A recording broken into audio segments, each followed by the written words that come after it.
Good evening, ladies and gentlemen. I have the pleasure to welcome you to today's dialogue. My name is Patrick Tolani, and I'm your moderator for today. We have a very exciting topic to deal with. Let me start by thanking the organizers of this program, Nextier Power, for the great job they are doing. And I think if we do appreciate what they are doing, we can give them a round of applause. From what I understand, since 2016, when this program started, the focus has been to create an avenue for robust dialogue, looking at issues affecting the sector. And I think they've successfully done that in the last 2-3 years or so. They've also been involved in doing whatever they can to ensure that they influence public policy around the power sector and how Nigerians, because the bottom line is how many people can be lifted out of energy poverty. I think that's the bottom line. And the last thing, of course, which tributes will need to be paid to the organizers is the fact that this has always been an opportunity for exchange of not only ideas, but also for people to get to know themselves. The networking, that opportunity that this has provided is really very interesting. And again, we need to thank them for that. This evening we are talking about capacity building and also building from ground up. How do we build capacity across the power sector ecosystem? And I was privileged to have a preview session with my colleagues that will be discussing with me. And we were trying to understand what does capacity building means. And the very simple answer is, there is a shortage in skill to get something done or to achieve a particular result, and you want to unplug that gap. That's essentially is my broad definition of capacity building, because we don't want to be pedantic about that issue. Having said that, my role is to moderate, and I have sitting close to me these gentlemen who are going to be the panelists. I have with me Yusuf, who is sitting to my left, and also a colleague of mine, because we're both lawyers, Barrister Ule Oyelusi. I would introduce them to you very quickly. Yusuf is the chief executive of a company which is called the Blue Camel Energy. I must say that I got to know, I don't live in Nigeria, I live in England, I live in Oxford, UK. And I listened to a documentary about the luxury apartment that he powered somewhere in Abuja. Guzape, is that the name of the place? Yes, and the place has been powered since about 3 years. Yes, using renewable energy, and I was so excited about it.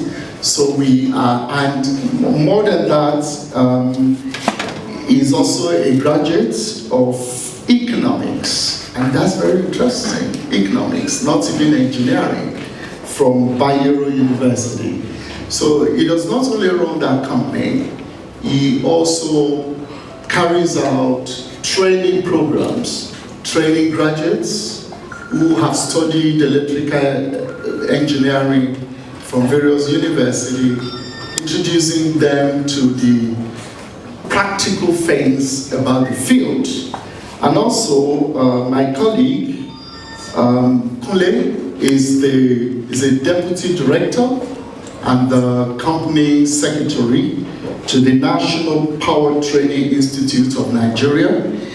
He has a master's degree in economic policy management and also a degree in law. So we are lucky because he's from the public sector and Yusuf is from the private sector.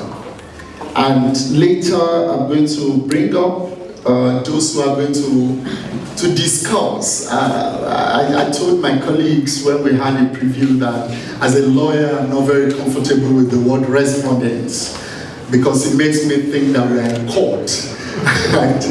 and so I probably would call them discussants. And so I'm glad to have Mary. Mary is the chief of party of the Nigerian Power Sector Program. So Mary, I've met you.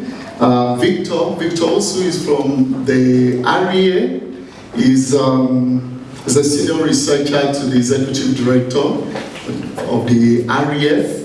And of course I have Ina, so the three of them are sitting in front so that I can quickly get hold of them and deal with them in the course of the program. So, ladies and gentlemen, let me just paint a quick picture so that we know the challenge we're facing. It's clear that in Nigeria, particularly from the World Bank's analysis, that close to about 80 million Nigerians don't have access to electricity. It's a clear fact, it's validated. That's depressing. But what is great is that, as far as I know, coming into this sector from various institutional partners to Nigeria in the next 3 to 5 years is financial resources that could be close to about $1 billion. And I'm also aware that the $1 billion could leverage at least another $2 billion into this sector, particularly the renewable energy sector. That's a big opportunity. But the challenge is, who are going to do this job? Where is the human resource to match those funding? Are we going to ship people from America or Europe or from Asia to come and do the job in Nigeria? So how do we close? And my anecdotal evidence suggests that we probably will need between 1 million and 1.5 million direct and indirect employment in the next 3 years across the ecosystem, ranging from institutional to even private sector to the financial sector, talking about the banks, and across the board. We need technical resource, we need human resource, and I think it's a challenge, but it's also an opportunity. Because of course that leads to job creation and all the benefits that that can bring. And of course, we're talking about the skill. I've told you about my anecdotal suggestion, but that there's no basis for that. We probably need a proper assessment, national assessment, to know exactly what the skills gaps are and how do we address those. So, ladies and gentlemen, I just want to ask my colleague from the public sector to give the perspective from the public sector.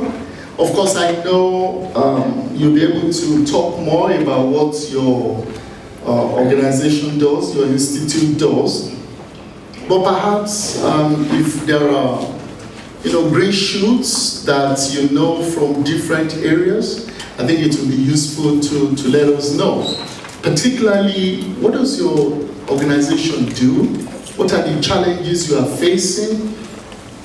What's the weather forecast? How do you think you can cope with meeting the skills gap in the country in the next couple of years? So the floor is yours. All right. Thank you very much, Patrick. Good afternoon, ladies and gentlemen. It is my very pleasure to be here today. Patrick's talked about capacity building. I think that's the starting point of today's discussion. Two keywords come to mind when we're talking about capacity building. And what are these two keywords? It is ease and access of knowledge. Ease and access to use knowledge to perform a particular task. Now, I want to start from the example that you have drawn, first of all, about Yusuf. Yusuf is a graduate of economics, but today is into renewable energy. One clear thing that we can draw from that is what I would call skills, or let me just use the word skill, what is required in the industry to what our universities, our institutions, what they're turning out. And I think you would agree with me that that is actually the biggest challenge that we have as a country. I always say something, imagine if we have our institutions right from the primary, the secondary before we get to the tertiary, having a target and a focus of what they actually want to do. If we know the skills that we require in the sector, if we know the skills that we require in the country, then we can actually channel education towards that line. But if you look through what's, if you visit JAM, the Joint Admission and Matriculations Board now, you will see that people are just students are trying to get into universities to do courses, to undertake studies in, I don't believe that any skill, there is no skill that is useful, but people are trying to get into skills that are easy for them to get into. Probably a lot of people want to run away from math, so they would think, let me go into something else. Maybe study, well, I don't know, for sake of wanting to sound as if a particular field is better than the other, I will refrain from mentioning any area of study. But people basically run away from what the nation actually needs. And I think that is the starting point. We need to understand that in capacity building, we're preparing for a certain event. We're preparing for something. And that which we're preparing for is what we should be building towards. We're building knowledge to perform a task. We're building access to knowledge in that area. So that is what it is. Now, the National Power Trading Institute of Nigeria is a government agency under the Ministry of Power, Works and Housing. What we do is we train personnel for the power sector. Somebody was asking me at the pre-event, what mode do we offer training? Now, trainings are done in two modes. We have a structured trainings, structured in the sense that they're planned right from the beginning of the year. They are on our calendars, and then people subscribe, trainees subscribe, and then we run those courses. On the other side, we also have trainings that are tailored to customers' need. We look at the sector, we look at the skills that we require, and we say, these are the things that we hope to run. Customers oftentimes also tell us what they want us to run for them. And then we prepare using our in-house skills and adjunct faculty. But if you ask me, I started on the note of each skills gap occurring between the sector, between the field, the industry, and what the schools are turning out. What you probably want to know is how have we intervened in this, especially as it relates to renewable energy. Now, there are various interventions at various levels. One is federal government intervention. Another is donors and partners. At the federal government level, we have both interventions in conventional energy, and renewable energy. For the conventional energy, we have a program that is called the Nextier Graduate Skills Development Program, which is basically a program that takes in electrical engineers from the universities and prepare them to have skills that they will require to function in the power sector. Now that's one. We have the NTSAP, which is the Technical Skills Acquisition Program, which is a level that would also allow technicians to also get skills that they will be able to use in the sector. Now, these are the interventions that we've been doing in conventional energy. For renewable energy, we have a solar PV installation program and a solar PV installation supervision program, which is being, which intervention we're receiving assistance from our partners. One is the GIZ, they're seated here today. IFC is also assisting us with that. So these are the interventions that we're currently doing. There's also the mini grid design that we're also doing. All these ones are aimed towards, they're targeted towards reducing the shortage of skills that is available in the sector. Thank you. I know there is the moderator's time to ask you questions, but I just want to ask at this point a few questions. One, how do people, the members of the public, how do they know about what you're doing? And how they can benefit from what you do? That's the first one. The second one is, what are the challenges that you are currently facing, and what's, because I really need to know what's in the horizon from your point of view. Sorry, Kunle, you are just my scapegoat. You are the person I can find, and I'll take you as the government. Does the government even understand that there is this challenge? Do they know that there is this challenge? And is there anything anybody is thinking or doing about it? All right, thank you, Patrick. Two questions there. Yeah. The first one is about the visibility of our programs. Yeah. Let me say this.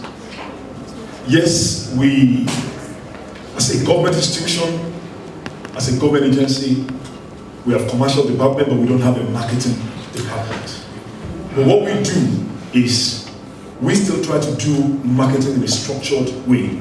Previously, we have been doing that in an ad hoc way, but we were able to also receive assistance from one of our partners that sponsored, that commissioned a study into the role of marketing, and we're able to use that to establish what we use as a marketing unit for NAT. So we have officers who go out, who talk to our stakeholders, players, both private and government. Apart from that, we have a website that is very active, where this information can be received. We have a portal where both trainers and trainees can actually log on and register, see our programs, and do that. So, as part of visibility, I think NAPS is really doing. We have an online presence. We have a presence that is also physical with all our stakeholders. In the horizon.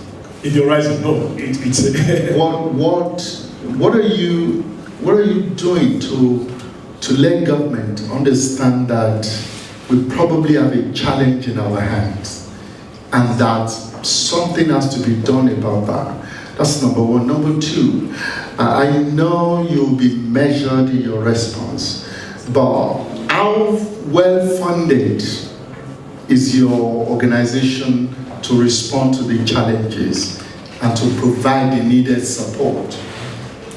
Okay, thank you very much again, Patrick. It is a known fact in the country that currently there is a paucity of funds everywhere. We have tried to think outside of the box in dealing with that challenge. One is, trainees are willing to enroll, but oftentimes they will not be able to afford the cost of their training. So what we do is we're constantly engaging with governments We're constantly engaging with with multinationals. We're constantly engaging with donors and developmental agencies. One of the partners that have also come forward is Guinness Nigeria PLC. We have a program where they intervene by sponsoring people in their communities, within people in their catchment area. Every year that is done. We use that opportunity. We also engage, IFC for example is giving us, for our solar PV installation course and supervision course, they're giving us a 75, every trainee enjoys a 75% sponsorship. What that means is that a trainee only has to look after just about 25% of his training expenses. That is still a problem though, because there are indigent trainees who still cannot transport themselves even to the venue of the training. But rather than allow the problem to be 100%, I think it has been reduced to about maybe 75. You know. So how are we engaging the government? Every time we have an opportunity to speak with our principals, yes, we also engage them on that. Currently, the program that is ongoing, the NTS-AP that I talked about, the Technical Skills Acquisition Program, is one that is being funded under government appropriation today. It is being funded in all the 744 local governments of Nigeria. People are coming, but that also still has a challenge. A challenge in that the last run of the program in Kanji, for example, I think about 44 in our Kanji Regional Training Center, we were expecting 44 trainees. Not to show that number, we were able to, the ones that reported on the first day of the program were just a little over half of that. And the reason is simple, because they could not afford to transport themselves. These engagements are going on, and I'm glad that sector stakeholders are also sitting here today. I'm sure at the end of today's discussion, we'll be having some sponsorship. Wonderful. Thanks, Colin. At least the good news is my engineer is enrolled in that program. I told you, the IFC supported program, and of course my company has to pay the cost of accommodation, transport, and all that. So, all right. Yusuf, I'm coming to you just to allay fears. I changed the program to hear from the public sector first, because I thought that was more logical, because this is your job. But Yusuf, he's stolen part of your time, but you forgive me. I allowed him, so no charges against you. Now, tell us, the role of the private sector, what got you into this? What are the opportunities there? What are the challenges? What are the needs? And you've done it. How can you inspire other people, other stakeholders, other companies, other participants here to do what you're doing? Can you share your master plan with other people? Or can we be allowed to steal it or something so that we can then replicate what you're doing? 5 minutes I'm going to give you. Thank you, Mr. Patrick. And thank you, Mr. Kwili, for that engaging discussion. I would like to start quickly with a brief background of how we find ourselves in the renewable industry in the first place. It's still this same lack of capacity. Sometimes in 1997, I actually paid for an inverter for my personal use. You know, that was 1 year after I saw the advert and heard about inverters. I was able to raise the money to afford one inverter for myself. So I went back to the same place. I saw the similar advert and paid for the system. Paying for the system, the installation was done the following day. And I was part of the installation, of course, monitoring every aspect of how it's done. So there and then I discovered so many practices that are unethical. For example, condemning the earth wiring of the building and converting it to your inverter output line. But of course, I allowed them to finish their job, and not quite 3 weeks afterwards, I was supposed to have a 1 year warranty on the product. There was an issue with the inverter. And during this period, I discovered that there was a lot of pressure on the installers. So many customers, and they're just struggling to meet up. So they work late into the night, they work haphazardly, and they're trying to, quickly, get things done. After the system failed, I went back, to seek redress to get the system replaced, and I was told that, I have to pay some money, to have it replaced. And that was what sparked my interest. I was in the civil service at that time, dealing with redundancy, where you sit down with your friend and there is no work to do. And here I am coming to an inverter shop every day, somebody who didn't go to school. But I could see how many checks he was collecting every day. And I said, look, there is a huge opportunity there. If this guy is treating me like this, and I'm still running after him, and other people are bringing in money then. So it was in that process of coming back today and tomorrow, I met some young guys who were working there, and we teamed up and decided to go on our own. So that was how we started the first thing. So I've always been very mindful of the fact that, there is a huge skills gap in the industry. Starting from, the amount of quackery you see in project deliveries, including the most public projects that you see, short-term failure, 6 months down the line. We had a huge challenge to deal with. What is this challenge? The challenge of trying to now sell this product to convince people that solar actually works. Because everybody was dealing with this lack of belief, because this didn't really work. And the story they get from the projects that are most seen in every nook and cranny of the country is that of failure. So we had that huge challenge in our hands.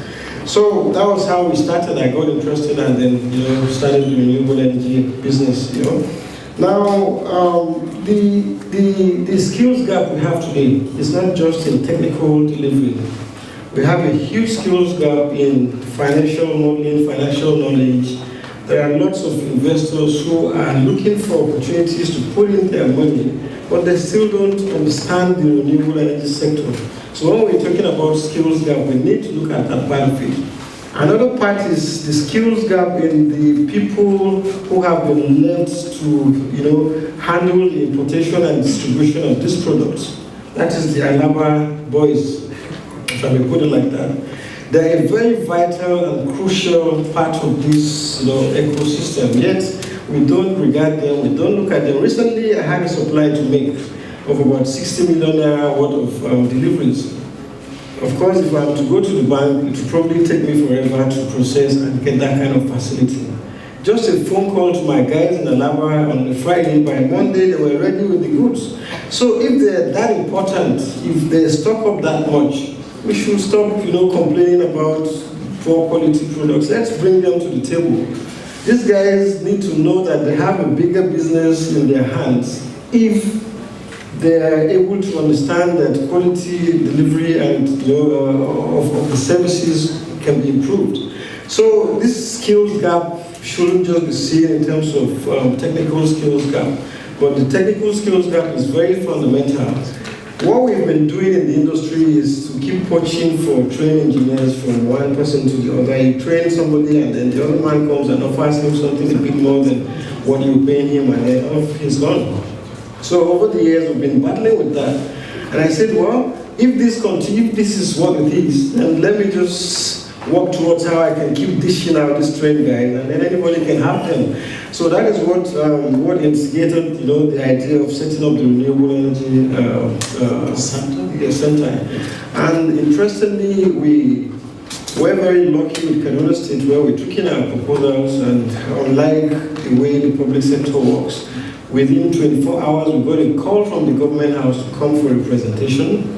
We didn't know anybody, we had no contacts in Kaduna State, and we went in for that presentation, and before we got back to Abuja, we called again to come and inspect some available lands for the proposed renewable energy center.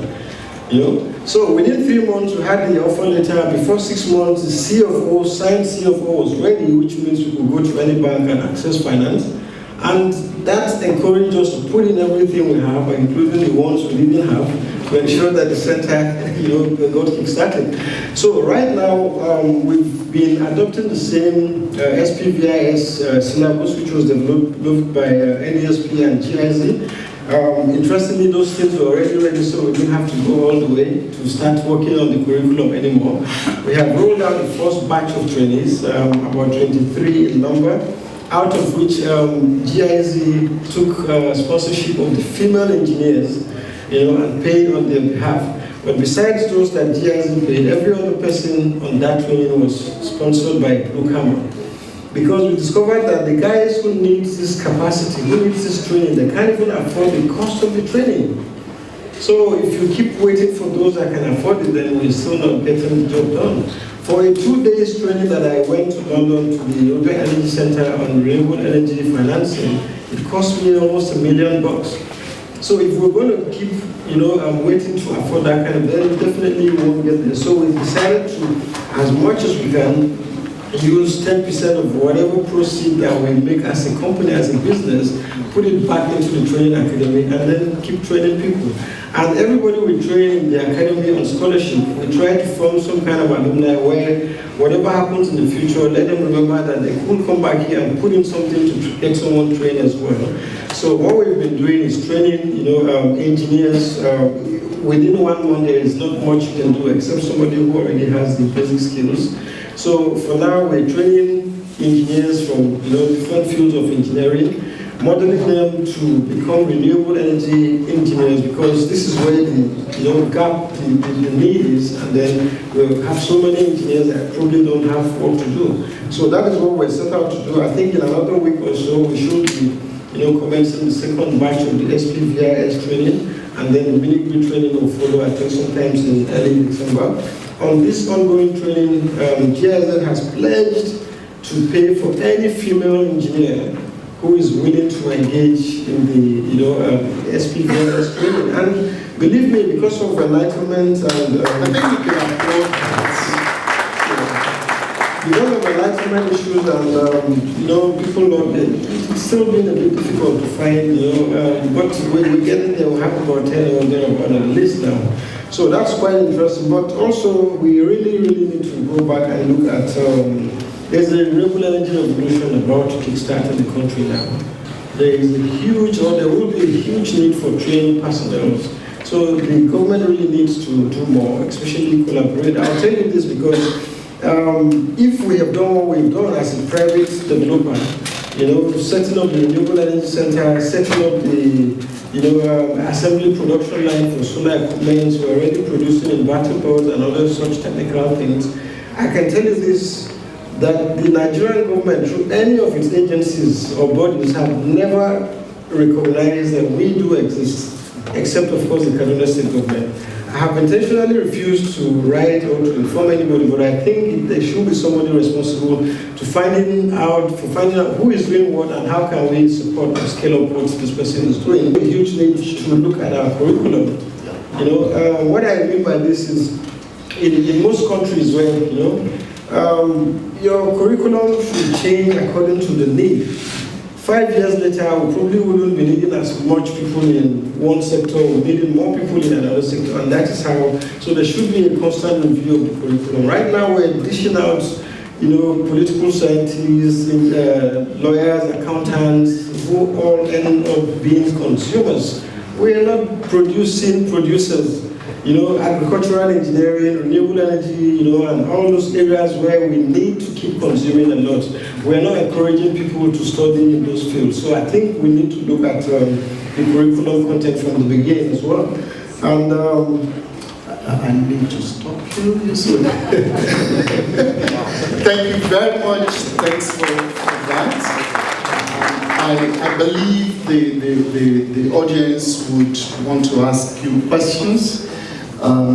Because of the time, I'm really, moving around the agenda in a way that can make us have the most of the opportunity we have. So I'm going to go to our discussants now, as I've called you, and the first person that is going to intervene is Mary. Mary, apologies if I don't pronounce your surname, Ozala. Yes, oh my God, great. Oh, kudos to me. She's the chief of party for the Nigerian Support power sector under the USAID, and Mary has earned for herself creditably 25 years of technical, managerial, and operational experience in clean energy sector. And Mary had a master's in public administration and policy analysis from University of Wisconsin-Madison. So Mary, please, you have the podium. Thank you. I also have a bachelor's in economics. So In I'm really happy to have economics. a fellow econ graduate. So, That's it. so I really want to thank our speakers and for Nextier for bringing us all together to talk about this very important topic of capacity building in both energy efficiency and renewable energy. I have a few comments, and I'm really happy that my colleague here brought up the gender component, because that's a really important part of mobilizing a workforce, is don't just think about the men in the sector, but there's a lot of women in the sector who can do some really interesting work. Before I make my comments though, I just want to let you know that the Nigeria Power Sector Program is a Power Africa program that's funded by the U.S. Agency for International Development. And we started mobilizing about 5 months ago, so this is a great opportunity for me to present a little bit about our program. So we're working across the energy sector with both on-grid, off-grid, policy and enabling environment components, and working with the DISCOs. So while I'm talking tonight, I have some of my colleagues here in the room too, who are working on some of these other components, and I'm sure in the coming months you're going to hear a lot more from us. So thank you for this opportunity. But let's talk about capacity building. I just want to react a little bit to I'm happy to meet my colleague from NAPTN, because we want to work with NAPTN. We want to work with all of the organizations that are currently doing capacity building in the sector in order to help them achieve their objectives, so that they, if we want to revise curriculum, I think a very effective way would be to sponsor some of the trainees that are in either one of your programs, and we will also have a gender target, so keep that in mind. Also, I think it's really important to have sector coordination, donor coordination, other agencies that are working in the field, that we're very eager to work with our colleagues at the World Bank, with GIZ, AFDB, and others who are working to support capacity building, because we want to facilitate your efforts and help them to grow, not come in with our own ideas and hopefully add value to what you're already doing. Specifically in capacity building, I think one of the most effective strategies has been globally to have both, not just the classroom training, but also in the field. So apprenticeship programs, mentorship programs that will help to reinforce the classroom training and get people the practical skills that they need to, particularly in the renewable energy field, the technical fields. So we would be happy to help support some of those types of programs. Another idea I had while we were talking is whether or not you have job placement programs. We're working with a lot of mini-grid developers in the financial area, helping them to mobilize capital, mobilize investment for their mini-grid programs. And they come to us and say, well, we can't find skilled workers.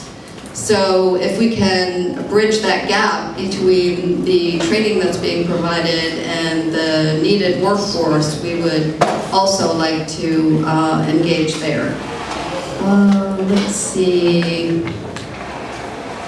And in the concept note for this session, there was a point about needing to do a national skills gap assessment, particularly in the renewable energy off-grid field.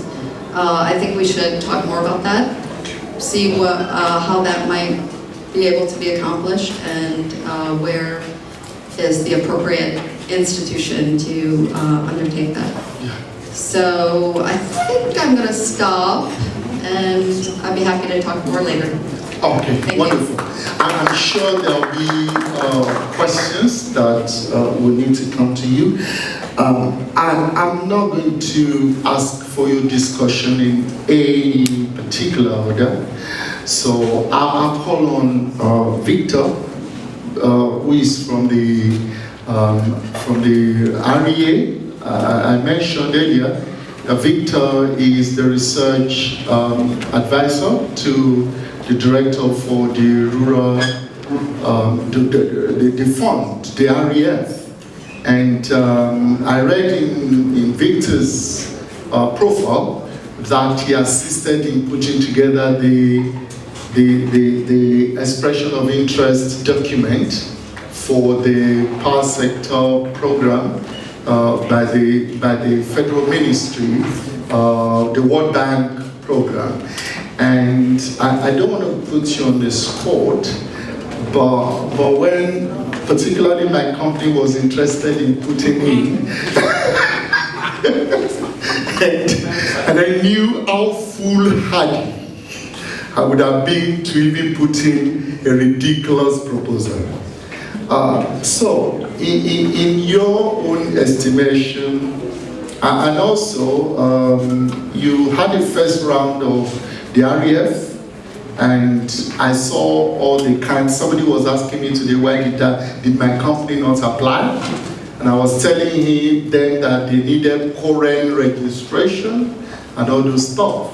I know that the public procurement requirements, and I know the director did all he could to make things simpler.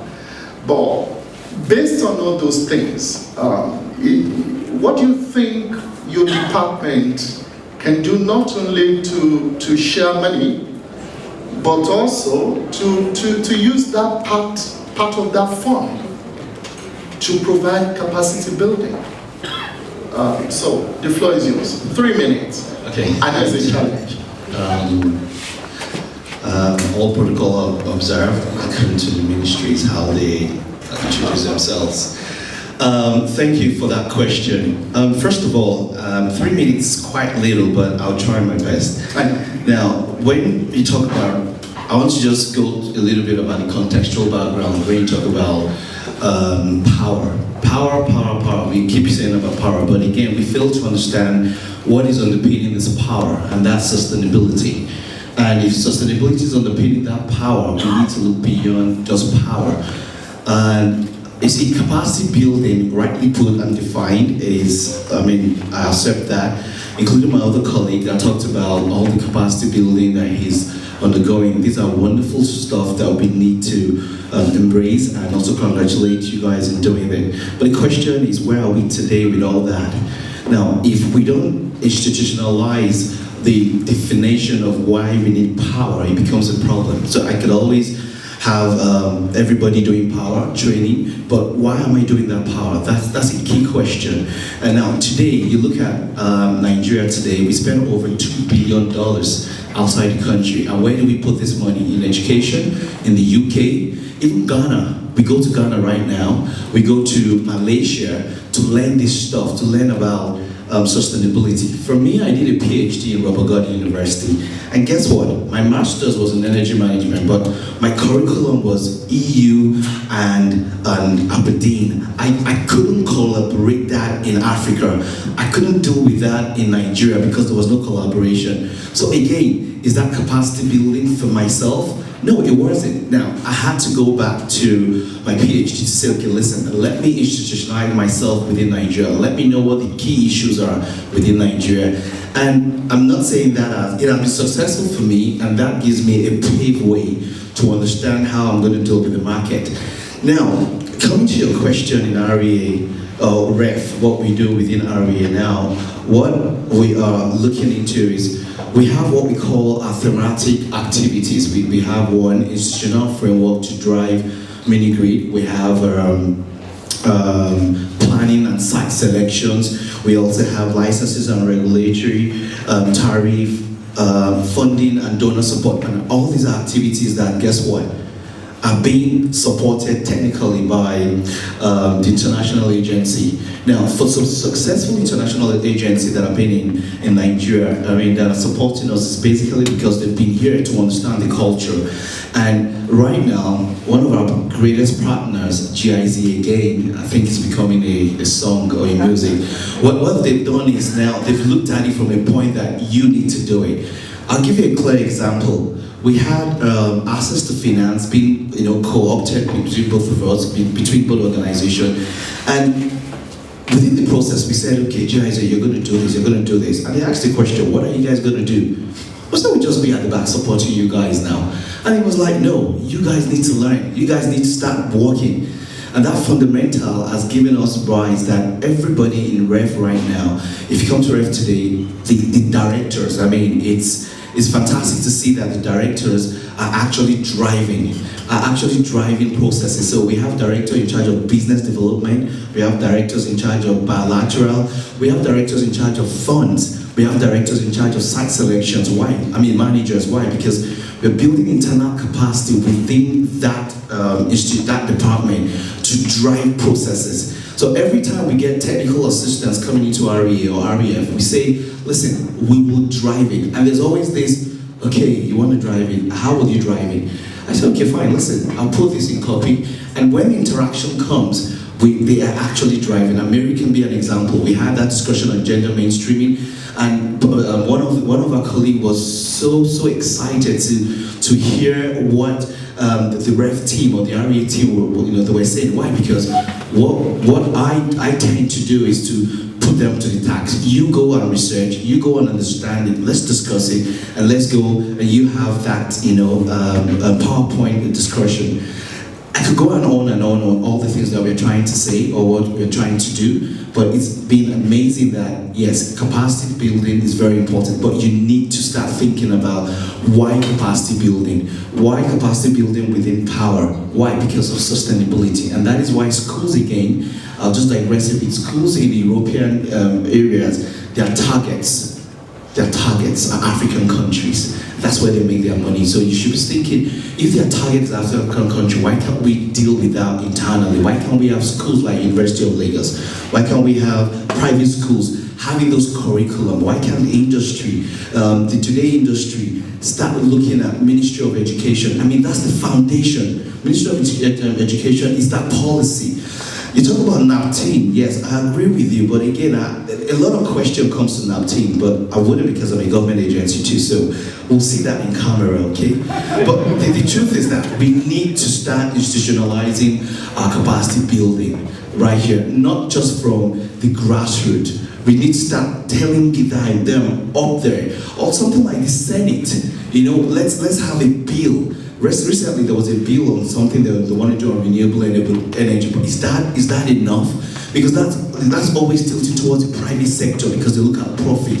We need to put the zero there, which is nice. I'm not crucifying that, but I think we need to start thinking of writing a bill about sustainability in Nigeria. And within that bill, you have a committee, a Senate committee that deals with that, and that can cascade towards what? That's the policy, towards the strategy, then towards tactical, and then operationalize it. Then you can always do your monitoring evaluation. I know my time is over, I'm sorry about that. There's a lot to discuss about this because this is a very key thing that we need to really look at, okay? Thank you. I'll go to Ina. Ina Omars is the head of the NESP in GIZ, and the aim of the entire system is to foster investments for rural renewable energy and energy efficiency, and to improve access to electricity for disadvantaged and rural communities. I'm aware, as much as I know, that you had NESP 1 which was based on several concepts you put together. I'm aware that you are looking towards doing NSP2, and you're also in the process of evaluating the success of NESP1 and how you can improve on what you achieved under NESP1. Please, in the course of your intervention, Ina, could you also tell us some of the lessons you learned? I know this is just very preliminary thoughts, but some of the lessons you learned from NESP1 around capacity building and what you think NESP2 might do to meet what you saw as the challenge. The floor is yours. 3 minutes. Thank you very much. It's an honor to be here tonight. I would like to start off by really congratulating Yusuf Suleiman, because I wrote it down. I mean, to talk to a private project developer who's actually investing 10% of his benefits into trainings through scholarships for trainees is something I find really admirable, because I think this is the kind of spirit we need in this country. In order to drive the sector forward, because Yusuf Suleiman did not wait until government came along to offer a solution. He saw that he needed a solution for his own business and he created it.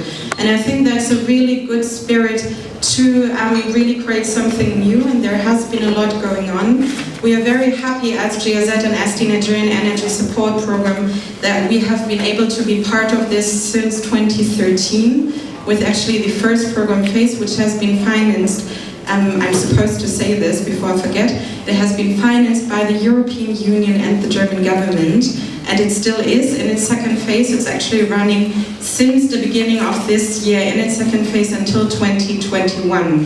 In the first phase, we had a very dedicated component on capacity development, because we believe, and it's a twofold approach, we believe as GIZ that capacitating the partners we work with in countries is key to what we do, because our intention is not to stay where we are. Our intention is to come in for some time with technical assistance, but then to move out as soon as we can and to hand over to those who are supposed to be in charge. And it's exactly as Victor said.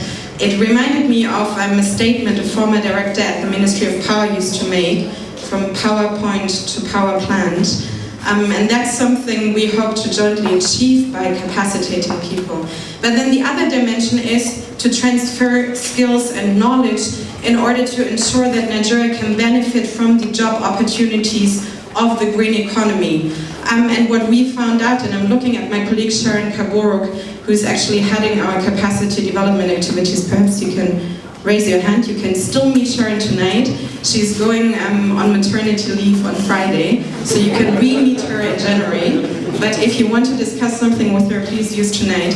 So what we found out, it's really not only about a transfer of skills. So of course we started off with an assessment of the industry and the needs of the industries, because as Barrister Kunle also pointed out, the gap is to close what is being taught to what is being needed. And this is why we need to strengthen the dialogue between universities and industries. But then the question is, how do you transfer the skills?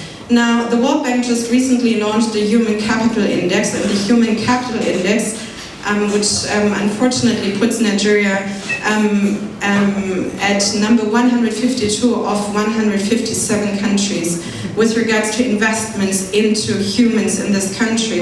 It gives quite a very dull picture with regards to the education. And if we look at education, the question is also, how do you get skills across? So we put a very strong focus on pedagogics training, because we do believe that mentoring the trainers and making sure that they have the skills to hands-on train people also ensures that people in the end don't only get a certificate or paper, but they're really able to apply those skills. We have supported the development of 7 training courses, and that's a great success story of donor coordination, because we've done this jointly with USAID, with the Renewable Energy and Energy Efficiency Program. And this really changed the sector, to have two big programs funded by the US government, the German government, and the European Union to set a certain standard of skills for 7 training courses, not only looking into off-grid and on-grid, but also energy efficiency, efficient building design, energy managers, energy audits, really meant that we had some kind of standard jointly developed, and others then also chipped in later. IOC came on board and is now sponsoring some of the trainees that are participating in such courses, but more importantly, IOC is also trying to support to ensure that if you make use of someone who has underwent such a training, you might get easier access to finance. Why is that? Because if you install a solar panel, just as Yusuf said in the beginning, his experience from 1997, if you install something and it fails, then a bank doesn't have any interest to invest in it because they can't ensure the equipment might not be faulty. And usually, we also work on equipment standards, but usually the issue is not the equipment, the issue is the people who install the equipment or who work on the processes involved. And that's usually also the financial risk involved in such projects. So that a strong link of the qualities and standards that we are able to jointly achieve also might help to unlock finance. The other issue is how do we make those competencies comparable?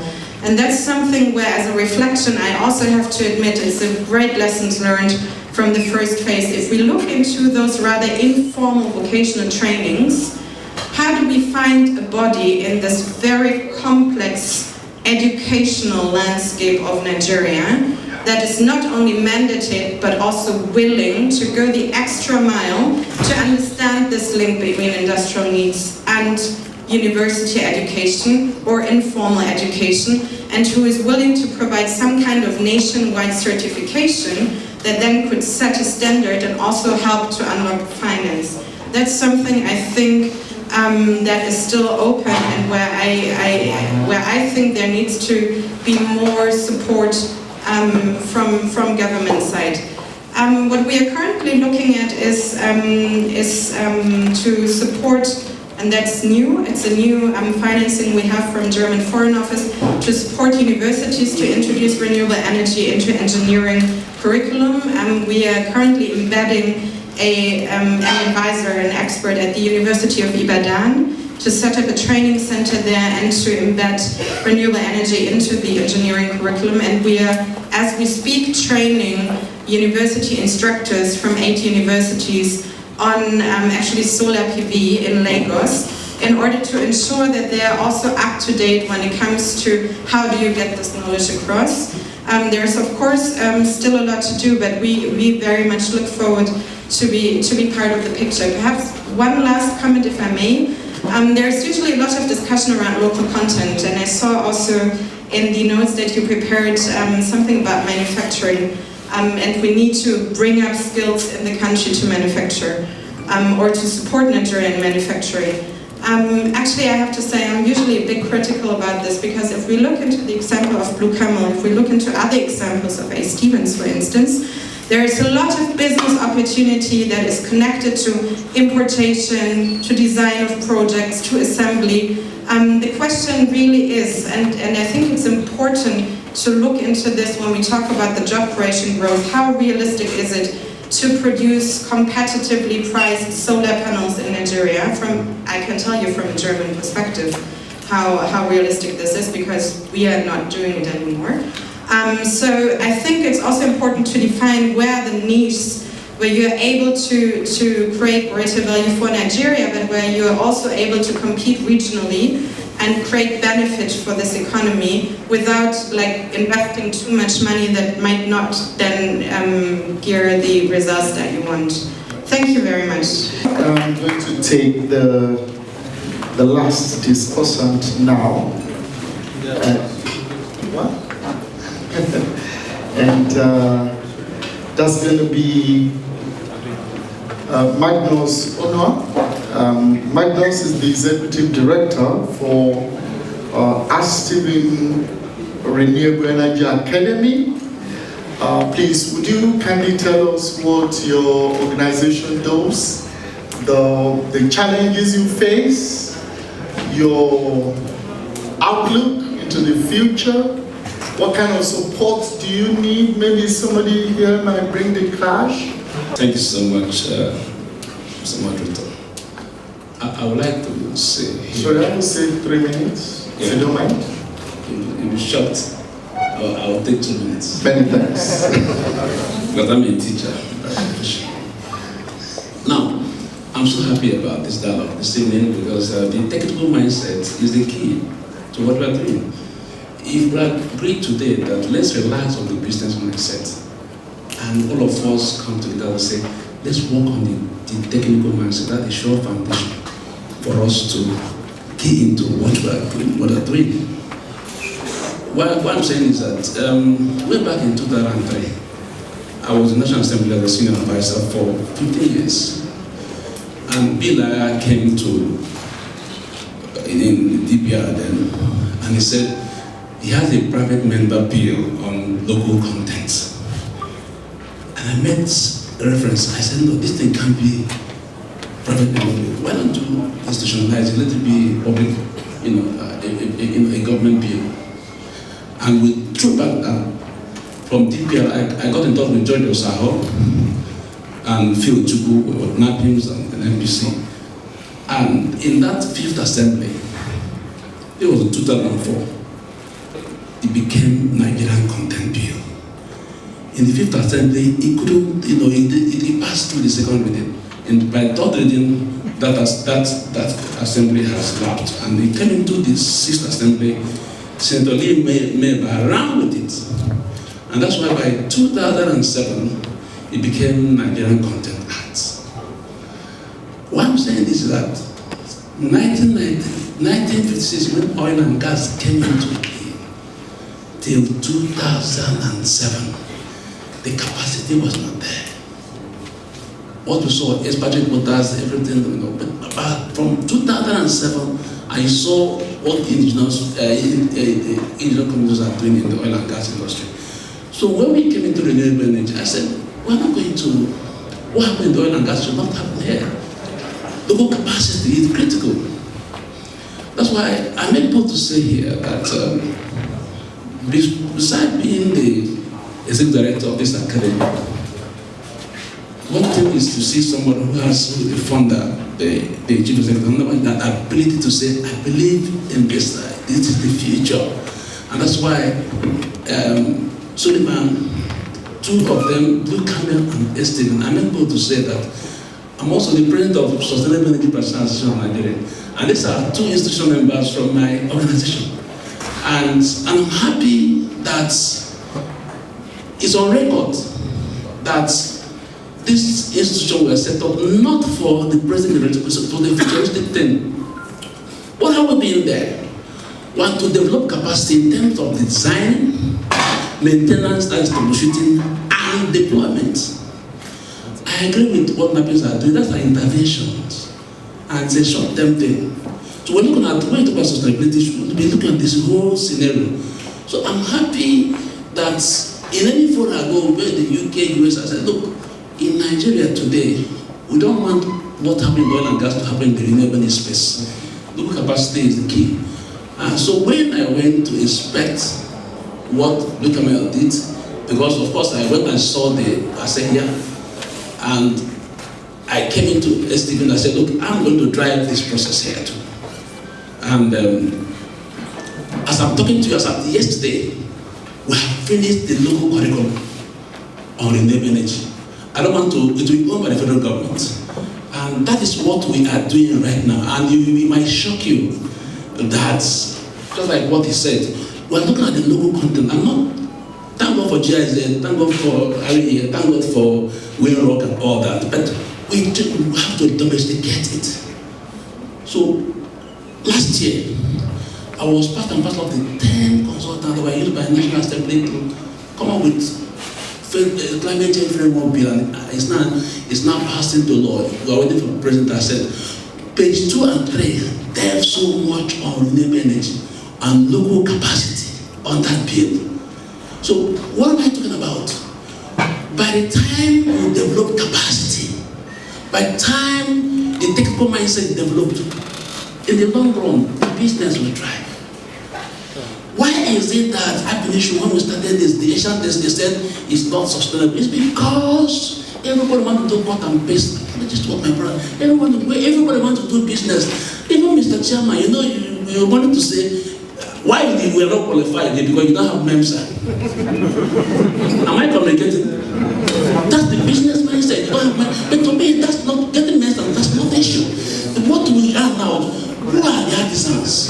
Who are the installers? So these are the four groups. Let me, by my way of running up, there's something that is trending now. This forklift, a robot, from Korea or China. The young boy, a 2-year-old boy, being taught this robot how to do the forklift, taking it from the sun and all that.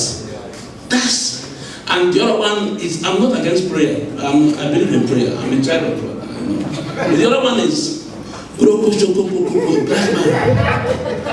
am I communicating? The man with the robot had a future. That's capacity. That's what. So let's all of us forget the business mindset. Let's talk about the technical mindset. Because once the foundation is assured, I don't need the way I've been in the.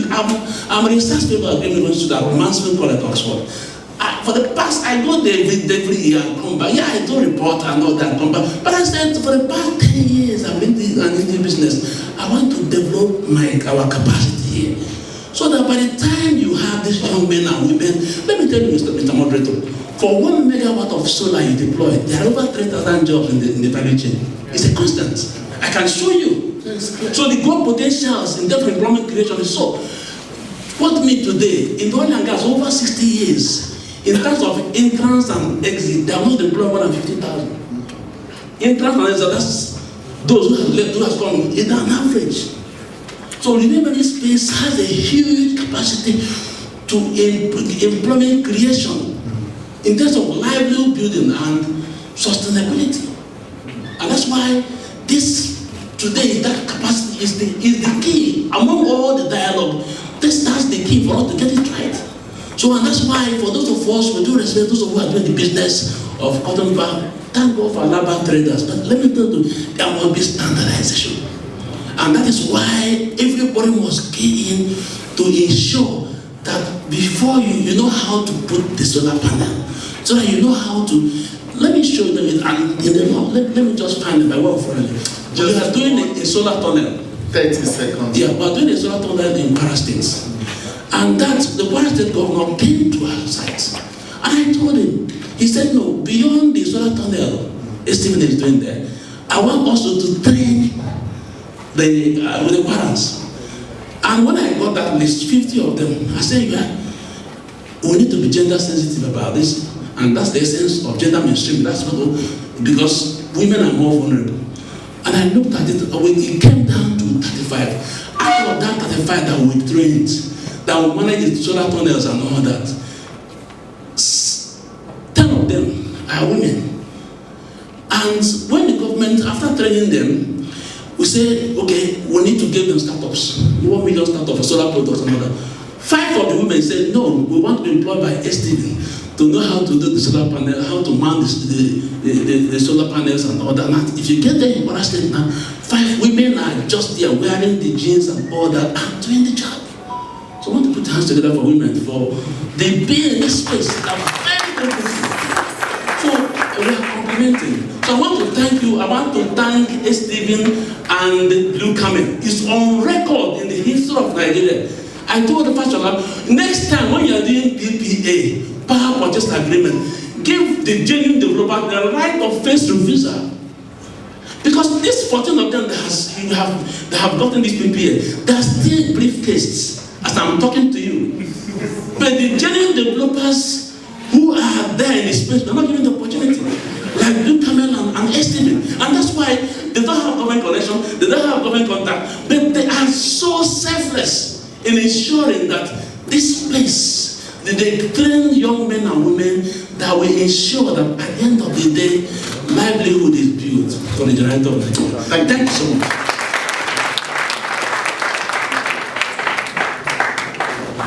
Thank you so very much. That's quite amazing. We've eaten a little bit deeper into your time as audience to ask your questions, but I think it was important to set the tone and to push out as much information as possible to you.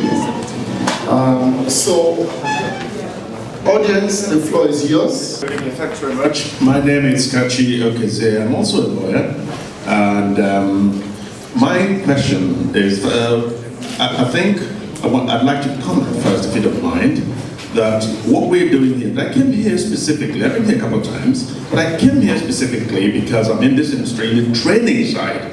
I'm in the training business.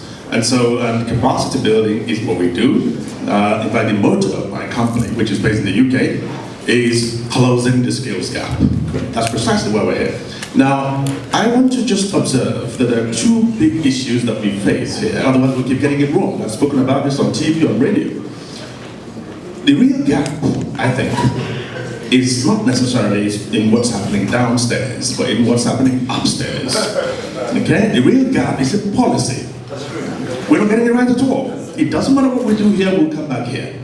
And so I think that and I've seen some good signs, green shoots of hope that I've seen around here, especially what's happening. The biggest challenge we face is that there is no clear handshake between the supply side of education and the demand side. In other words, our universities and our colleges are not producing what industry wants. So you have a complete disalignment there. Now, what I think could happen from this is the example that my colleague there, my learned friend, I think gave about the people in the lab also. Yeah. We need to focus on vocational skills, recognizing them where they are. Because our attitude here is really not supportive of vocational skills. Those jobs in Alaba drive the industry. We've already acknowledged that. So we need to take qualifications to them where they are. And there are lots of examples of this. I've done this for over 20 years in the UK. So it's not a new thing. But I think we need to get the thinking right. And once we get the thinking right, I think there's a lot we have in terms of resources to be tapped. Thanks, sir. Thank you, sir. Your question. Good evening, everybody. My name is Uzochukwu Mbamalu. I'm the CEO of Manamu's Electric. It's a solar company based in Enugu, Nigeria. This is my first time here, and it's an honor to be here. My question is directed at Yusuf, Blue Camel, and A. Steven. Actually, I came here because I had Yusuf with me here. My interest is community building, because I believe what drives the solar energy industry is the SMEs, the businesses in the industry. I run a solar company today because I worked for one and I got relevant skills to start one. And probably some of the people who work for me currently would still start their business in the future. So I want to ask, what are guys like Yusuf, guys like A. Steven, who have been in the industry before the upcoming companies like us, what are you doing for community building? What are you doing to help people who aspire to start their own companies so they will start it right? What are you doing to help people who already run their own companies, but since you have more experiences than them, they would not make some of the mistakes you made in the past? What are the strategies for collaboration? I'm based in Eastern Nigeria. Do you have any networks in the East? Do you have any access to companies in the East? How are you helping them? Since I feel this renewable energy business picked up here in Abuja before some of us in the East are still playing catch up. Thank you. Thank you. Hi, I'm Maurice Smith. I'm a power engineering system operator. A couple of points. Firstly, I've just been working in Sierra Leone on a planning project. And one of the difficulties, we had confusion between capacity building and training. And my American Pakistani colleague and my two Ghanaian colleagues, my American Pakistani had worked here on the old NIAF with me. We came down to, it's like the military, it's the difference between strategy and tactics. Right? Yeah. Capacity building is for the long term and broader. Training is to do specific jobs. Okay? Secondly, and this is to the gentleman from Naptin, I believe you're doing a very good job at the introductory level and medium level. However, I spend a lot of my time down at Oshogbo, being a system operator. And this is not a problem for you, this is a worldwide problem. Training senior engineers, you need to actually get them off the job and get the time for them to do that. And you also need the trainers who are top level engineers, right? And getting them off the job is of great difficulty, right? It's a comment, I know you have that problem, right? But it's not a Nigerian problem, it's a worldwide problem, okay? And the last point from our last speaker about building industry here, I personally believe the starting point for the solar industry is to import the silicon chips and actually do factories that put it all together, that build it here. And then later on, once you're doing that, you know, the cost of a factory to put it all together is maybe 10 million. But to actually build the silicon chips is 50 million to 100 million, right? So you do the putting it all together first, and then once it's going and successful, remember, if we don't do it here, Ghana will, right? Anyway, thank you. I'm an engineer, and I want to particularly point out that I'm an engineer. There's something I see going on. You know, sometimes when you don't get certain perspectives, you don't even know the problem you're facing. Yusuf, I've been talking about training engineers in the renewable energy sector, and I've been wondering, what exactly are you training engineers for in the renewable energy sector? I want to draw like an analogy for the lawyers. If your idea of filling the capacity of typists is to train lawyers to know how to type, then you're not going to go so far, because you can't keep the lawyers typing, right? Now, when we talk about technical education manpower shortage, we're not talking about shortage of engineers. Believe me, we don't have a shortage of engineers in Nigeria, but we have a shortage of engineering technologists, technicians, all those other guys that actually do the job. In renewable energy, you would expect an engineer fully trained to climb up there to go fix the solar PVs and run the wires. That's not their job. But because there is no job, an engineer can take that job in Nigeria. So it is important that we're very careful about the people we're training, right? And the reason they are accepting the training, because when I came here, I was thinking we're going to be discussing about why those type of people that could take technical trainings are not able to take those trainings. My idea, as I built a training center somewhere here in Abuja, and I found it difficult to get trainers, because people in Nigeria who would like to take technical trainings, like has been said there, don't have money to take such trainings. So they prefer like an apprenticeship where they follow someone who knows what is doing, who gives them some money at the end of the day. You know, that kind of model for training, right? So that's what I was expecting to be discussing, models for the training. Because I think we all agree that there is a shortage. So how do we fill the shortage? Thank you very much.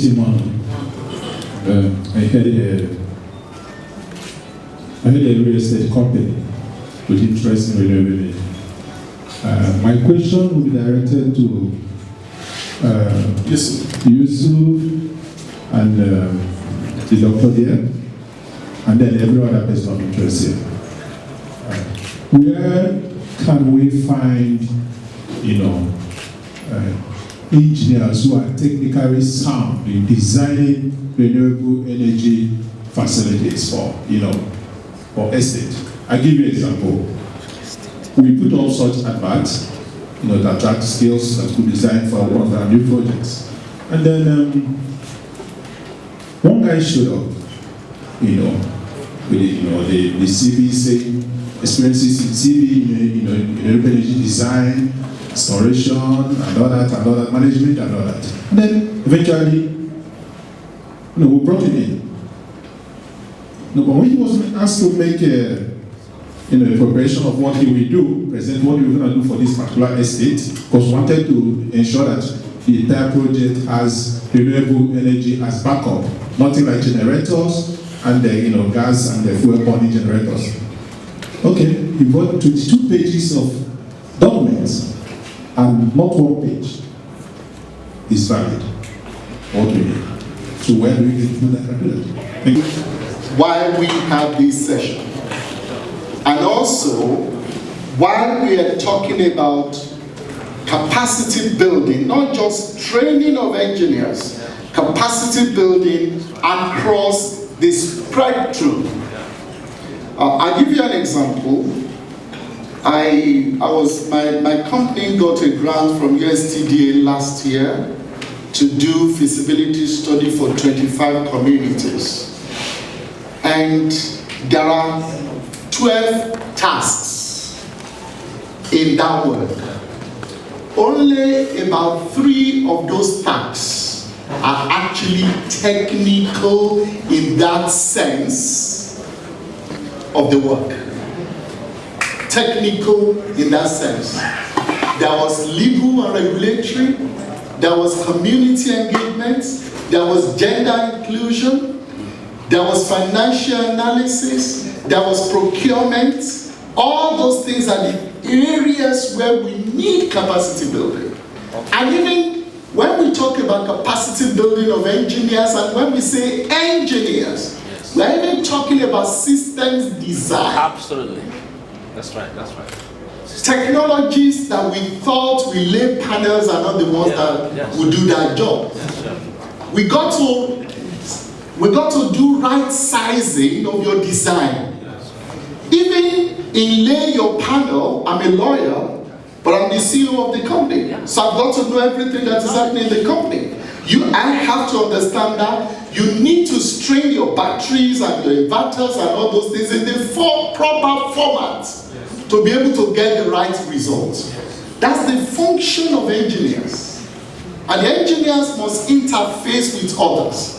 Because you as engineers, as an engineer, if you come up with your solution and it's going to make me bankrupt, if your solution is not going to be cost effective for me, I have to understand and say no to you. So the capacity building we are talking about must be across the board, holistic. And the bank that is going to fund me has always funded short-term projects to bring oil to Nigeria and sell it and make money. Now he wants to fund me to do a mini grid that will need minimum of 7 years payback period. That financial analyst or risk assessor must not ask me the same question that's going to be asking somebody who is doing a business of trading or buying and selling. And the bank was honest to tell me that, look, we are all learning together. Your application has taken more than 3 months to go through, but it has taken both of us a learning process.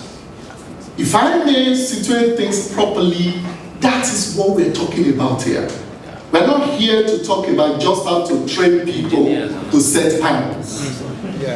We're talking about how the entire system. I mean, why am I motivated about this? I was in Denver 2 years ago, and I met a man, a 78-year-old man who has been working on solar panel since 1970-something in Denmark. And he has handed over the company to his son. For goodness sake, in 1970-something, did I know anything called panel? So, it's a nascent industry. And we all have to admit that. And we all have to admit that we have learning. We have a journey to make. And that's why we are here. So, direct questions, Yusuf, I'm sure you must have taken note of the questions addressed to you. I'll give you just about 3 minutes to respond. I'll start with a question. He asked about community capacity building. It will interest you to know that the first batch of trainees that were trained, 23 in number, we don't know what religion they belong, we don't know what states they come from, we didn't want to know any of that. We started with 100 people via an aptitude test competitively, and then we started drawing down until we got 23. We actually wanted 25, we couldn't get 25 out of 100 people. With all due respect, the bunch of people carrying electrical engineering, electrical electronics degrees today, there are people here who will bear me witness that during the interview, there is an electrical electronics graduate who came up to tell us that to connect, to put a house on solar, you just need to put the battery and connect wires from the battery into the sockets of the house. Believe me, it sounds unbelievable, but this is the reality. You know, we have so many other cases. I wish I had samples of some of the scripts, and you see answers from electrical engineering graduates. Now, a 1 month training on renewable energy. In fact, it's actually so squeezed into 1 month, which means that you need people with certain level of, preliminary skills in the particular, So, with due respect to what you asked, if you follow Blue Camel, you discover that every 2-3 months there is a training going on. It's meant for everybody, but there are certain criteria that you must meet. I'm very happy, especially for people like you, CEOs from Blue Camel. We have generated about 9 CEOs since we started, and we keep encouraging people to come in and learn the business and then go out there and run, So there are so many opportunities we can work together. But charity beginning at home means that most of our trainings now are focused around only people who can accommodate themselves in Kaduna, because we don't have an accommodation facility yet. And if you put the cost of 1 month accommodation on any young trainee who is aspiring, he may not be able to afford it. So most of our training now are for people who can, have a place to squat or to stay, or who can afford to pay for 1 month hotel bills in Kaduna. Mondays to Saturdays, 9 a.m. to 6 p.m. every day, very intensive, very thorough. That's what the nature of the training is. But beyond that, we're also working with the Kaduna Business School. Recently, we took their entire batch 6 trainees, about 180 people, and we brought them together to talk to them about entrepreneurship, to tell them our story, to encourage them that there is a business in renewable energy. Those that are entrepreneurs in other businesses, we also open to the different challenges of power and how they can use renewable energy to boost up their business. So we are not just training on the technical capacity side, we're also training on the entrepreneurship side. And it will be interesting to know that we actually backed the All Africa Business Leaders Award in 2016 for Entrepreneur of the Year in West Africa. So with that mindset, I feel the responsibility of continuously impacting on young Nigerians to get them to become businessmen in different areas. So you could follow Blue Camel activities, and definitely there's a training opportunity for you. We're also discussing with so many of our OEMs, not just to keep pushing their materials to us, but to send us resource persons that will come and train people on how best to use this material. Great. Then, thank you. You already answered the last question, so I think it was a general notion that needed to be clear, that we needed to be clear about. Yes, please. 1 minute? I just have a very quick remark to the question on where do I find people to build sustainable or environmentally friendly residential buildings. So I mean, during the times when we developed the training materials for efficient building design, we came to also realize that engineers are a bit obsessed with technology-driven solutions. So if you would ask the Nigerian Institute of Architects or ARCON, they do have lists of trained architects who know how to train other architects, but who also know engineers that they work with because you can get the greatest efficiency gains actually by efficient architectural design, and then the renewable energy solutions can complement this. That it's better, I mean, what we would recommend is to always have a team in there, train people out there who can already form such teams, and this information is usually with Quorum or with Archon or with NIA. Thank you. Thank you. It's not about profession, why you're an engineer, it's a function of passion. It's passion. Now, let me tell you that the product we are dealing here is a public good, a mission. Yeah. Whether you're in Sokoto or in Abuja, we are meeting, we are doing the same thing. And that's why what we are doing is to reduce emission. Let's not, I don't want to talk about the business aspect of it. Because it's a mission, we collaborate. We don't compete in this space. So Good Camel is not competing with Astable. We are collaborating to train people on how to design, maintain, and deploy. And that's the critical thing I want us to do. So everybody must collaborate. So the man in the loop. Steven has a $2 million window, what called Binary Finance Limited. And you have the opportunity, if you have a design, business model, you will come. And there's a window of 4-month payment. And that's to tell you, and that's part of his contribution in this era of, we don't have the challenges of financing. You know, that's when I'm aware of. That's a $2 million call now, dollar call, and we just come and give it that. Then the second one is this product training. Just like you said, whether they formed alumni. I know in STB we have trained over 520 artisans and importers and installers. We call them alumni 1 they have up to 10 alumni now.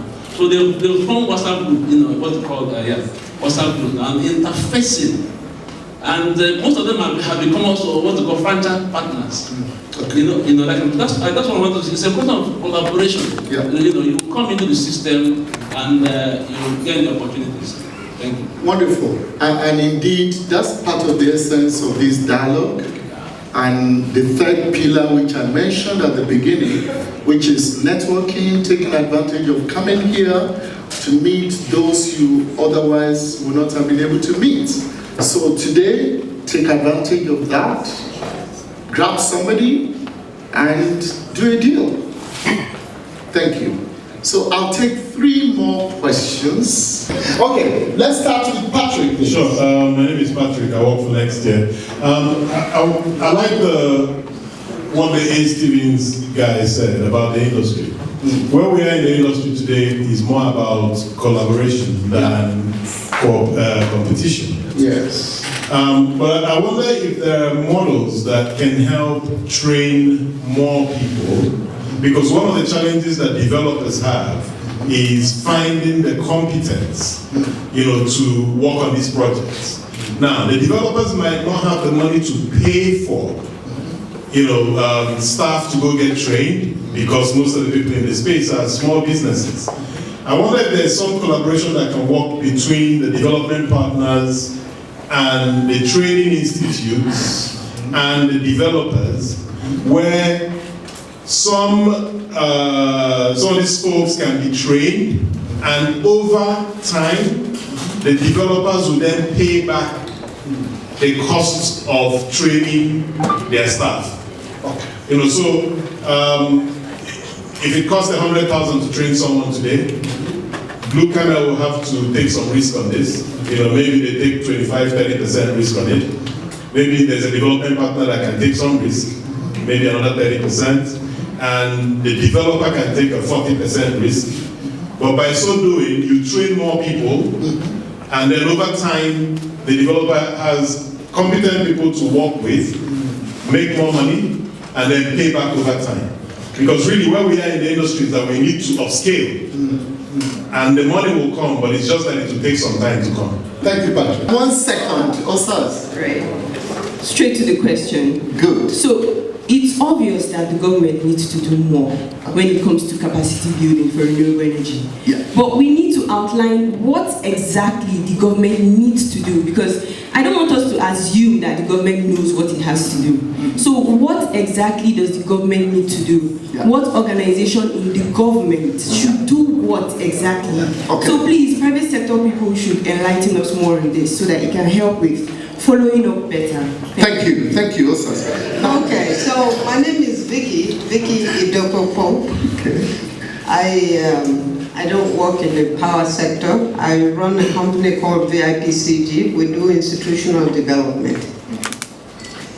When I saw capacity building, I said, okay, let me come hear what they say, what they have to say. I've heard a lot, it's good.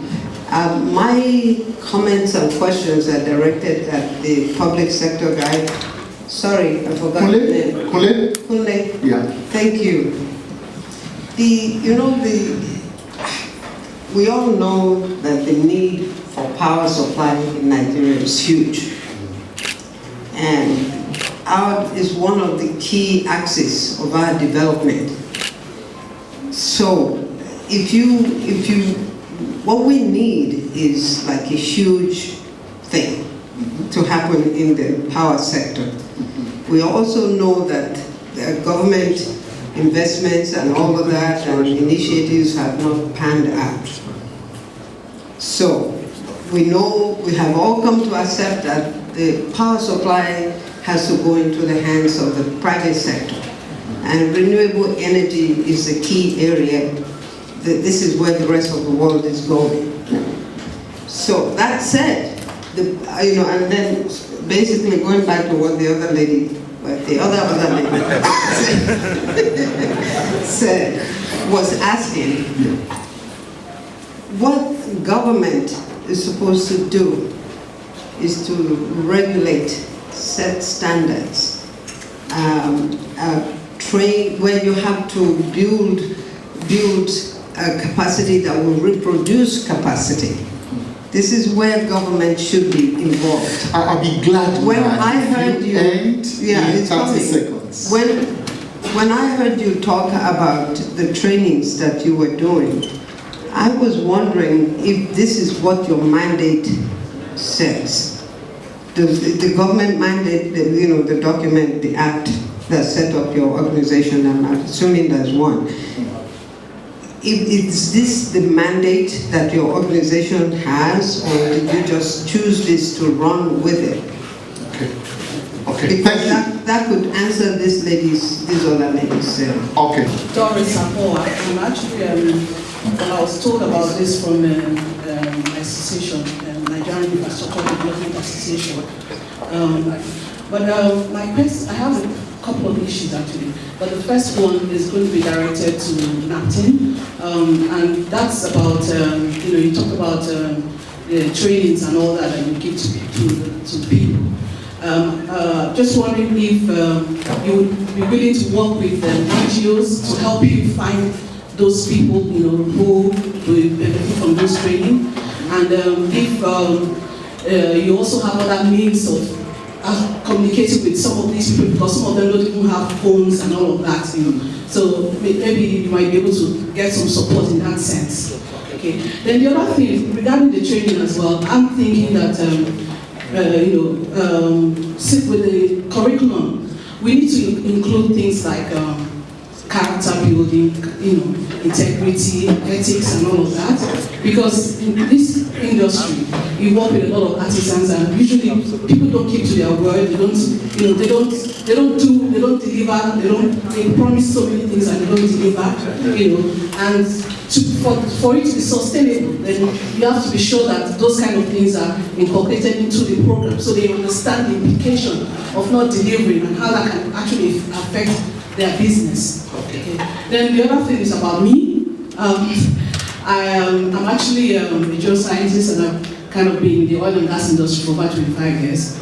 I'm veering from that, so I'm interested in renewable energy. I've actually just registered for an online course, but I need a step. I need people to help me, to assist me, to direct me on what to do. I'm open for collaboration, joint ventures, whatever, I'm just putting myself out there to say I'm ready. Lovely. Thank you very much.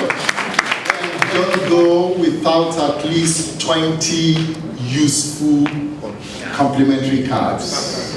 That's my advice. Would you kindly respond to the ones that concerns NAPI? And then I should say very quickly, it's part of the objective of this dialogue to see whether we could do a national needs assessment. And happily, Mary mentioned that this was something they might be willing to engage with. And also, let us understand that when we say government, who is government? What is the input to governance? Magnus had told us how the bill on local content emerged. It emerged from the private sector before it became public. So we have the power to influence policy, and also that's part of the reason this dialogue has been relevant. So I thought I should make that point so that we just leave that out of what anybody needs to respond to. So, Philip? All right, thank you very much once again. I'm going to follow the line of Magnus. He said it was going to take just 2 minutes. Thank God that time is also a renewable energy resource. Thank you very much. Let me start with the last speaker. You're willing, is nothing willing to work with NGOs? Yes. Is a very straight answer. Yes. One of the reasons why we are here is to be able to build collaborations and partnerships that can actually sustain. Thank God for Maurice. He gave us a definition or a difference between training and capacity building. That's right. I think the difference between what I want to focus on in capacity building is the long-term aspect of capacity building, a holistic approach that is continuous, that is long-term, and that is what involves all stakeholders, and that is what we actually need to do. Now, so we're willing to work with NGOs, we're willing to work with my friend from RA, said we'll be talking later. Why? Because we don't want to wash our clean linens in public, yes. So we'll be talking, yes, we're willing to work. Vicky, thank you very much. Did nothing just stumble onto what we're doing, or was that our mandate? Let me give you a quick, in a minute, brief history to NAPTIN. NAPTIN was set up pursuant to the Electric Power Sector Reform Act 2005 as a company to receive the assets, liabilities, staff, and all other things, assets of the S1 Power Holding Company of Nigeria. Now, that is useful because NAPTIN actually came into existence in 2009, and the first thing it did was to take over the assets, the training assets of PHCN. So, that is actually the origin of NAPTIN. I think for now that will suffice. But the key point to note here is that selling training seats before privatization was very easy. And this is the lesson that we all need to actually take away from here. Selling training seats before privatization was very, very easy for NAPTIN. Post privatization, that has become a problem. Ask me why. Because I don't know if these schools are here, GenCos are here today, but I am willing to bet that if they are here, it may not be more than 2 or 3 out of all the schools that we have. Why is that? Because everyone is busy trying to build their own assets. Right. Think of a situation where we have training infrastructure as a shared asset. If we all pull up, what I think we need to have is to have a mega training institution or a mega training facility, don't let me call it institution, where we all can have access to and where we can actually use as a shared asset. But in a situation where this Disco A wants to have its own training facility, have you imagined, or can you imagine, what it takes to actually build all training infrastructure for power sector, for renewable energy? So these are all the things that we need to think about. If we're thinking of collaboration and partnerships, these are the things that we actually need to talk about. Also, internship programs, you said models, what should government be doing? Well, I would appreciate if the private sector, friends and colleagues can tell us what we should be doing, but we think we also know what we should be doing from our mandate. And what we should be doing is trying to upscale. Yeah. We talked about $1 billion inflow expected. The effect of that is that we're expected to raise personnel that will be able to man what we're expecting in the industry. How are we going to achieve that by training 200 in a year or 400 in 6 months? No, it's not going to come that way. What we actually need to do is to upscale, is to find a way to actually build up the numbers that we are building, engaging every stakeholder, and then we can all come together and do what is actually needed. I think, I hope I've not missed out anyone, but Patrick said models that can help us to train more people. The model that can help us to train more people. That model is very simple in my own mind. The model is for government, for private, to all come together. Imagine a situation where the government is given subsidy or incentive. People are talking about tax, the materials and what is it called now? And equipment that are required in renewable energy. All these things are important. Most of them are important. Now, imagine a tax waiver to a company who is partnering with government. Would that not solve some of the solutions that we're talking about today? These are all the things that we need to talk about. And I think we need to actually start looking towards it. So the model that actually train the number that we actually need is a model that allows us to partner together. It's a model that allows private to borrow trainers from publics to borrow trainers from private, and everyone working together as one. I think there's a problem, a real problem in the sector. We need to solve it, not minding where our partner is from. Thank you very much. Thank you. Very quickly, there's somebody, the real estate developer who rose a point earlier. We have developed an off-grid apartment that has run for 3.5 years. Up till now, we're still understudying, we're still designing models. It's not easy because we're in an environment where you're going to be generating power that is competing with other sources of power that is, enjoying some form of, subsidy. And at this point in time, the Nigerian government has just increased the cost of, the import duties on solar panels from 5% to 10%. A time when Ghana is moving theirs from 35% to 0%. So you are now competing generating power to compete with the subsidized source of power. Even the diesel used for generators is also subsidized. So it's not very easy. I've been working on a design for some real estate, and for a year and a half we have been unable to come out with a competitive model. A design that can generate power and work, yes, but a design that is economically viable for an investor, that is a little bit difficult at this time. So it's not that easy. I don't blame the guy who came up with so many things and thank you. Yes, thank you. And lastly, somebody asked, okay, what we should be specific on what the government should do.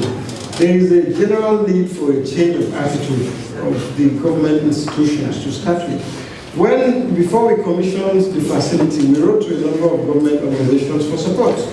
The only support we got came from NGOs like the HBS, printers, and even books. They went out of their way to get a list of books from our library and donated. The letters we wrote to the government institutions, we did not even get an acknowledgement to say we have received your letter and we are going to send you talk less of support. So I think there is a need for a little bit more interest and more coordination amongst the different agencies and the government. Thank you so much. Thank you.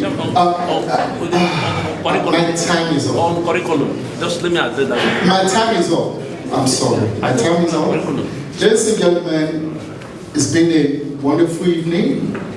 And if I may summarize, the sector we are in is crucial, is critical, not only for meeting acute needs in our country, but we also need to meet our NDC on carbon emission. This is critical.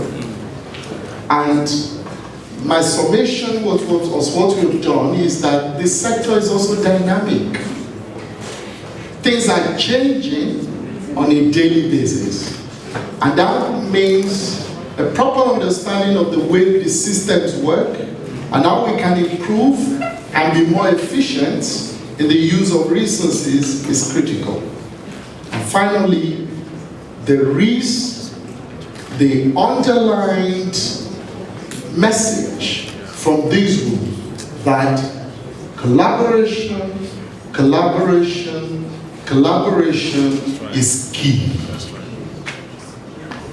I thank you very much for being part of this program, and I will hand you back to the Nextier group.